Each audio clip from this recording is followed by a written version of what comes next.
ગણેશોત્સવ પૂર્વે શોભાયાત્રા અને ગણેશ મંડપમાં નડતરરૂપ વીજ વાયરો ઊંચા કરવા રજૂઆત સાથે અંકલેશ્વર ગણેશ સમિતિ દ્વારા ડીજીવીસીએલને લેખિત આવેદનપત્ર પાઠવી રજૂઆત કરી હતી. 4 જેટલા મુદ્દાને રજૂઆત કરી ત્વરિત કાર્યવાહી કરવા માંગ કરી છે. આગામી 7 સપ્ટેમ્બરથી ગણેશ ઉત્સવનો પ્રારંભ કરવામાં આવી રહ્યો છે, જે ઉત્સવ પૂર્વે 25 ઓગસ્ટથી શોભાયાત્રાનો પ્રારંભ કરવામાં આવશે.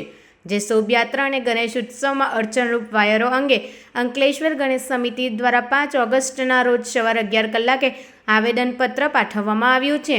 ડીજીવીસીએલ નાયબ કાર્યપાલક ઇજનેરને આવેદનપત્ર પાઠવીને ખાસ 4 મુદ્દા પર રજૂઆત કરી હતી, જેમાં રેલવે સ્ટેશનથી એશિયાદનગર સુધી માર્ગ, ઓએનજીસી બ્રિજથી 3 રસ્તા સર્કલ, ચૌટા નાકાથી ગડખોલ ટી બ્રિજ સુધીના શોભાયાત્રાના રૂટ હોય માટે તમામ રૂટમાં આવતા સર્વિસ વાયરો ઊંચા કરી વ્યવસ્થિત બાંધી આપવામાં આવે. જીબીના અધિકારી ડીપી સપ્લાય પર કાર્યરત અને સતત ચેકિંગમાં રાખવા, જેથી પાવર કટ થાય તો તાત્કાલિક નિરાકરણ લાવી શકાય.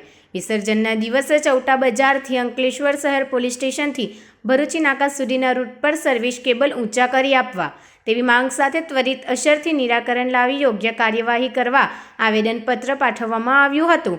અંકલેશ્વર ગણેશ સમિતિના પ્રમુખ પ્રતિક કાયસ્થ, ઉપપ્રમુખ ચંદ્રેશ પટેલ, સુરેશ પટેલ, મહામંત્રી કેયુર રાણા, મંત્રી વિનય પટેલ, રેમો મિસ્ત્રી, ચિરાગ વસાવા, સભ્ય આકાશ સુરતી સહિત સમિતિ સભ્યો અને હોદ્દેદારો ઉપસ્થિત રહ્યા હતા.